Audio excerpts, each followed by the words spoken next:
Good morning, guys. Happy Friday, January 2. Kasi, ligpitin na natin ito.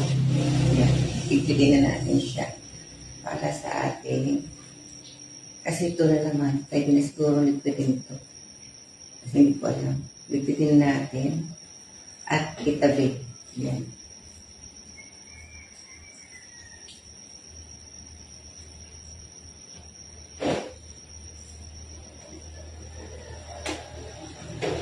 So, dito, lagyan natin ng egg.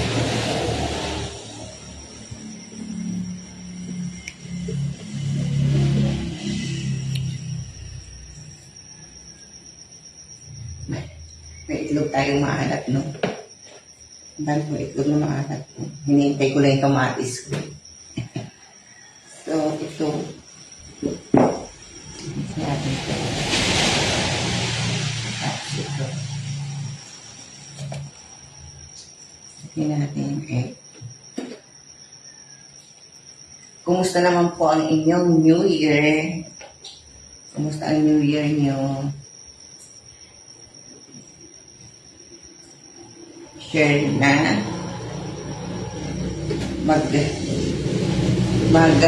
may ilang araw pang ay bago pumasok magbakasyon, no? Kasi yung mga nasa government ay sa Monday pang resume ng pasok ng aking anak na nagtuturo. Kaya lagyan natin ito dito.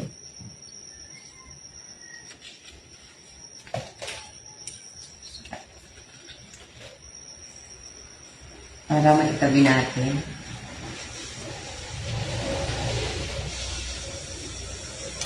Lahat ng ginamit natin, itatabi natin.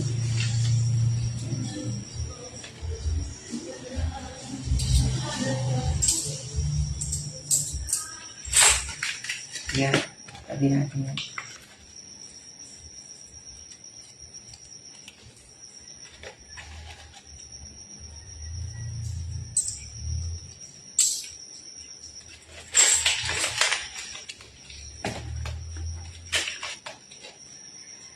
Kasi alam ko sa 5 pwedeng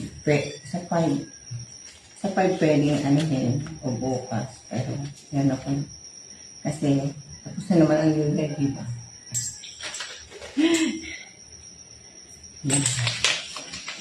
And guys, ang ating yung preparation, hindi ko na magpakita sa inyo. Yung tapos ang napakita ko na. So, ang ating, ito yung regalo. Itong lalagyan na ito. Regalo na magpupunta sa akin.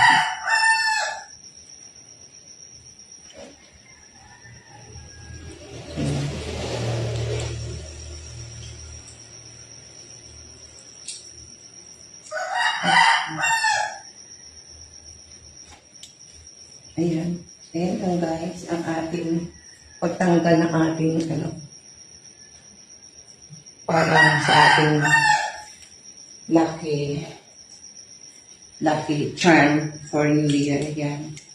Tanggalin natin. Tapos, ito, chocolate. Dito natin ilagay. Ito mamaya. Kakainin. Itong egg. Tabi na natin ito. Yan. Ang ating egg. Tabi natin. Lipit-lipit na tayo ng ating mga ginamit.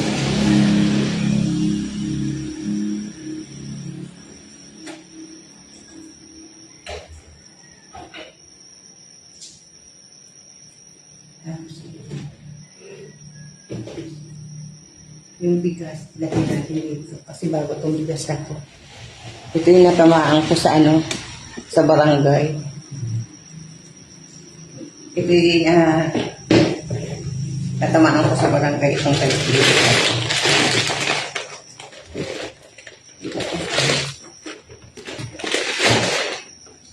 Natamaan ko sa lapot.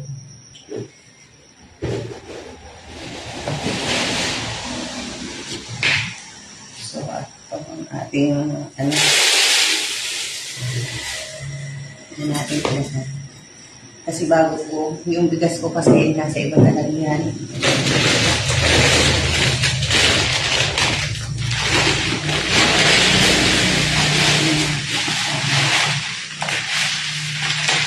Kung natin isama ito sa luma natin bigas. Paubos na muna natin.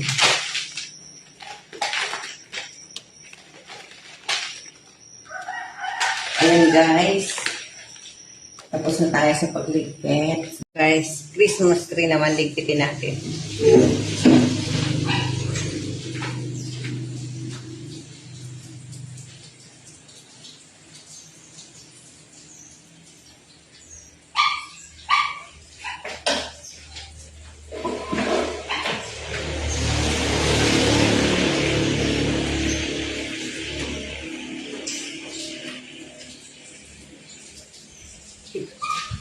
Ito ang hirap dito yung Christmas tree.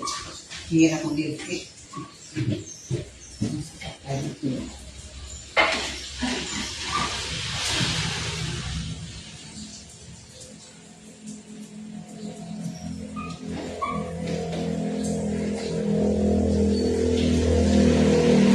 Alisin muna natin itong Christmas.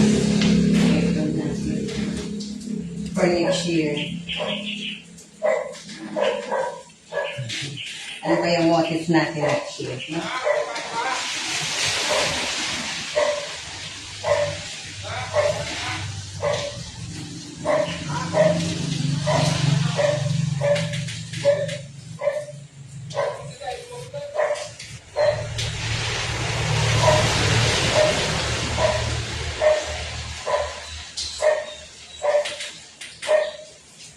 Ito, tatlo to.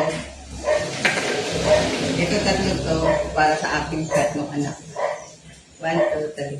Dapat tagdagan pa ng ano, isa para kay Mark.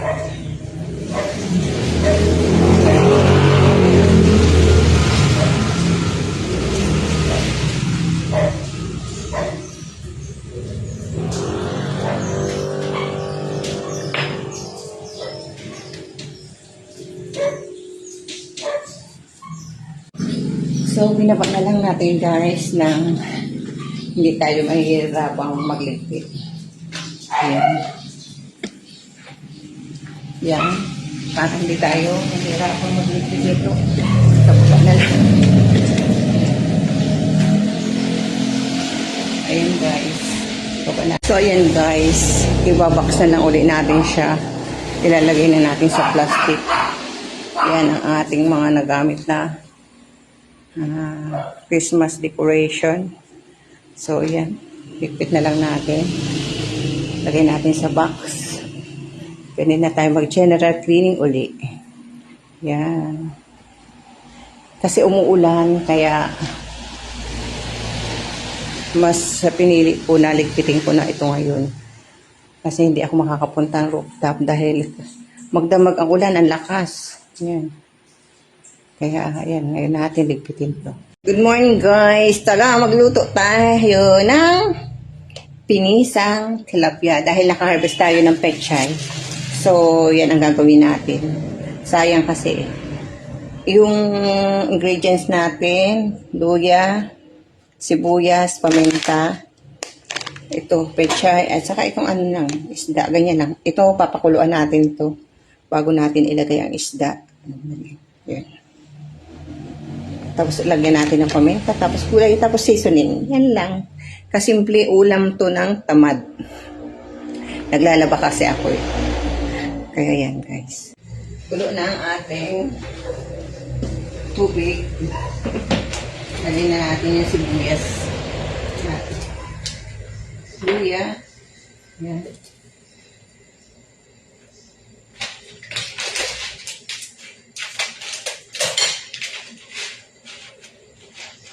Konting paminta. Yan ang ating sayang itong luya. Sama natin para malasa. Para malasa, lagay ito natin. Masarap kasi maraming luya. Ito yung pechay natin from ating rooftop garden. Ayan. O diba, hindi na tayo bibili ng ating ano, nakapunta akong palengke kasi si Peanut, pinag-groom ko. May vaccination din kasi si Peanut ngayon, kaya so, inilagay. Lagyan natin ng kaunting salt.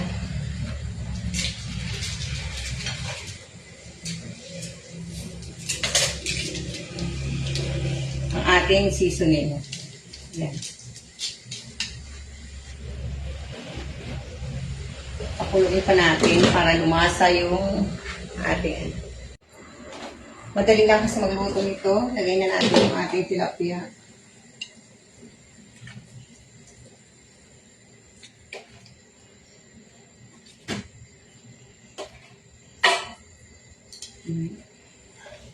Saka ang ating pechay. Tama na natin.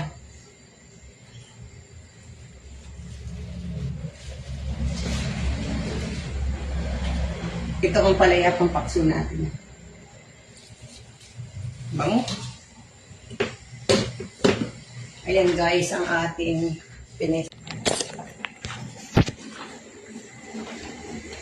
Ay guys, ang ating pinesa na isda.